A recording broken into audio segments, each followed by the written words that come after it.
India और China, ये दो बड़े देश आखिर इतने लंबे समय से बॉर्डर पर क्यों उलझे हुए हैं? आइए इस एक्सप्लेनर में हम सोर्स मटेरियल को डीप डाइव करते हैं और समझते हैं इस सदियों पुराने बॉर्डर डिस्प्यूट की पूरी असलियत। पता लगाते हैं कि आखिर हम आज की इस टेंस सिचुएशन तक पहुंचे कैसे। तो चलिए बिना वक्त गवाए सीधे शुरू करते हैं। अब सबसे पहला और बड़ा अजीब सवाल जो दिमाग में आता है वो ये कि जब दोनों ही देश न्यूक्लियर पावर्स हैं और इतनी स्ट्रांग मिलिट्री रखते हैं तो फिर बॉर्डर पर सैनिक लाठी डंडे और पत्थरों से क्यों लड़ रहे हैं? बंदूकों का इस्तेमाल पूरी तरह से गायब क्यों है? काफी बैफलिंग लगता है ना। इस जियोपॉलिटिकल मिस्ट्री को समझना बहुत जरूरी है। इस पूरी पहेली को सुलझाने के लिए हम इस हिस्ट्री को 5 छोटे हिस्सों में तोड़कर देखेंगे। पहला, बॉर्डर का कंफ्यूजन। दूसरा, पुराने एम्पायर्स और ट्रीटीज। तीसरा, अंग्रेजों का मैप बनाने का दौर। चौथा, 1962 का वॉर। और आखिरी, सलामी स्लाइसिंग और आज के हालात। तो शुरुआत करते हैं पहले पॉइंट से, the border confusion, visualising the invisible. यानी उस जमीन के कन्फ्यूजन को समझते हैं जहां ये सैनिक असल में आमने सामने खड़े हैं।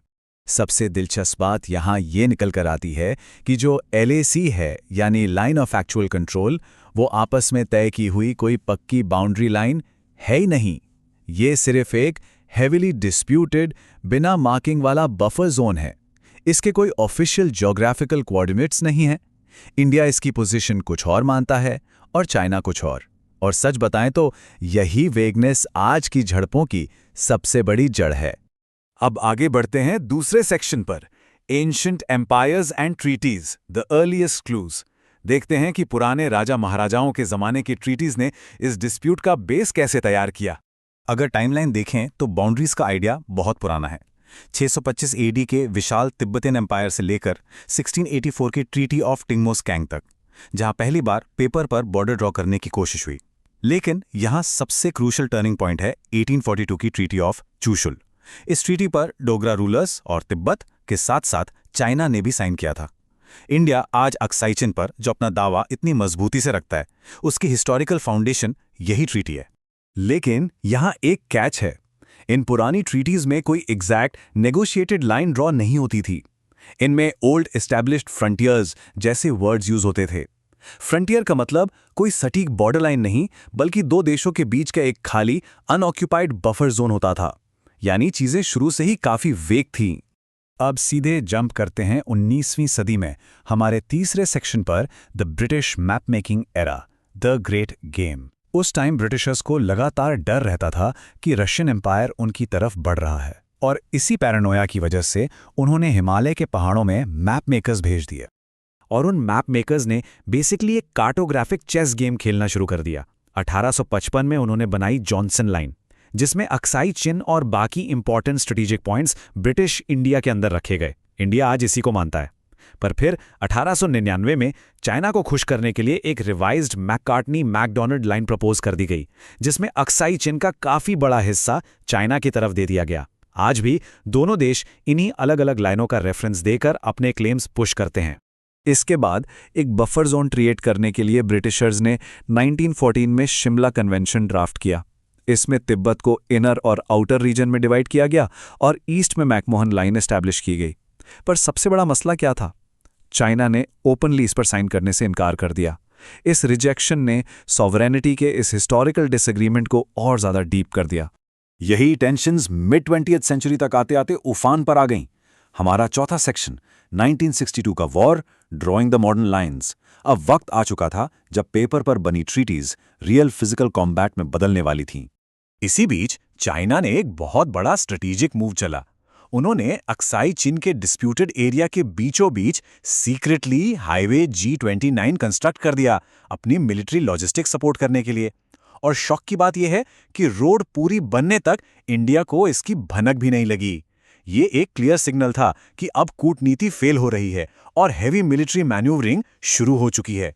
फिर आता है 28 अक्टूबर 1962, जब चाइना ने सडनली ईस्ट और वेस्ट दोनों बॉर्डर्स पर अटैक कर दिया। ये वॉर कुछ हफ्ते चला और 21 नवंबर को डीप डिस्प्यूटेड जोन्स में जाकर रुक गया।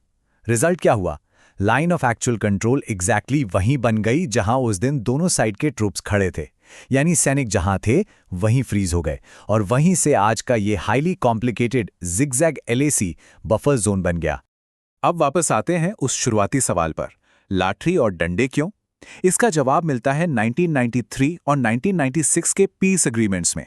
इन ट्रीटीज में दोनों देशों ने एलएसी को म्यूचुअली रिकॉग्नाइज किया और एक ऑल आउट वॉर को रोकने के लिए बॉर्डर पर फायर आर्म्स और एक्सप्लोजिव्स पर स्ट्रिक्ट बैन लगा दिया। यही वो एग्जैक्ट रीजन है जिसकी वजह से आज सोल्जर्स को मॉडर्न वेपन्स की जगह bizarre hand to hand combat करनी पड़ती है। चलिए अब आते हैं हमारे आखिरी सेक्शन पर, सलामी slicing and today the incremental advance. यहाँ हम मॉडर्न स्ट्रैटेजीज और हार्ड डेटा के बेसिस पर समझेंगे कि राइट नाउ ग्राउंड पर क्या चल रहा है। इस टैक्टिक को डिस्क्राइब करने के लिए एक बहुत विविड टर्म यूज होता है, सलामी स्लाइसिंग। जैसा कि सोर्सेस पॉइंट आउट करते हैं, इस अप्रोच में एक फुल स्केल वॉर प्रोवोक किए बिना धीरे धीरे छोटे छोटे टेरिटरी के टुकड़ों पर अपने कंट्रोल बनाया जाता है। बेसिकली अनडिफेंडेड एरियाज में छोटी सी प्रेजेंस बनाओ और स्टेटस को शिफ्ट करते जाओ। अगर नंबर्स की बात करें तो सिचुएशन की ग्रेविटी साफ दिखती है। इस बफर जोन में पेट्रोलिंग के लिए टोटल 65 डेजिग्नेटेड पॉइंट्स हैं, लेकिन उन्हीं इंक्रीमेंटल टैक्टिक्स का डायरेक्ट रिजल्ट ये हुआ है कि इंडिया ने धीरे धीरे 26 पेट्रोलिंग पॉइंट्स पर अपना एक्सेस खो दिया है। 2020 की टाइमलाइन पर नजर डालें तो समझ आता है कि ये सब गलवान वैली के उस ट्रेजिक इवेंट तक कैसे पहुंचा। 5 मई को पेंगोंग त्सो में ट्रूप्स को ब्लॉक किया गया। 9 जून आते आते सैटेलाइट्स ने रिवील किया कि रैपिड मिलिट्री बिल्डअप हो रहा है और अल्टीमेटली 15 जून 2020 को गलवान घाटी में वो जानलेवा झड़प हुई। बिना हथियारों के हुए उस ब्रूटल कॉम्बैट में दर्जनों कैजुअलिटीज हुई। सलामी स्लाइसिंग के इस रियल स्केल को पर्सपेक्टिव में रखने के लिए द हिंदू की 2020 की एक रिपोर्ट के इस एस्टिमेट पर ध्यान दीजिए। रीसेंट इनकर्शंस की वजह से डेप्सांग में around 900 square kilometres, Pangong Tso में 65 और गलवान, चुरशुल और हॉट स्प्रिंग्स मिलाकर जो टेरिटरी लॉस एस्टिमेट किया गया वो सच में स्टैगरिंग है। और आज दोनों ही साइड्स बहुत तेजी से एलएसी के पास इंफ्रास्ट्रक्चर बना रही हैं, पर यहाँ एक और हाईली कॉम्प्लेक्स स्ट्रैटेजी नजर आती है, सिविलियन बॉर्डर विलेजेस कंस्ट्रक्ट करना, जैसे पेंगडा और जियाओकोंग। बेसिकली सिविलियंस को एक स्ट्रेटेजिक ह्यूमन शील्ड या बफर की तरह यूज किया जा रहा है ताकि मिलिट्री रिटेलिएशन को काउंटर किया जा सके। ये जियोपॉलिटिकल चेसबोर्ड का एक बहुत ही गहरा पहलू है। तो इन सारे फैक्ट्स को क्लोजली एनालाइज करने के बाद आखिर में एक प्रोवोकेटिव थॉट सामने आता है। एक तरफ जहां इंफ्रास्ट्रक्चर इतनी तेजी से एक्सपैंड हो रहा है, वहीं दूसरी तरफ सदियों पुरानी ये हिस्ट्री आज तक अनरिजॉल्व्ड है। तो क्या वाकई ये लाइन ऑफ एक्चुअल कंट्रोल अब धीरे धीरे एक परमानेंट टू फ्रंट वॉर की तरफ इंच कर रही है? ये सोचने वाली बात है, क्योंकि स्टेक्स बहुत बड़े हैं। आशा है इस एनालिसिस से इस पूरे टॉपिक को गहराई से समझने में मदद मिली होगी।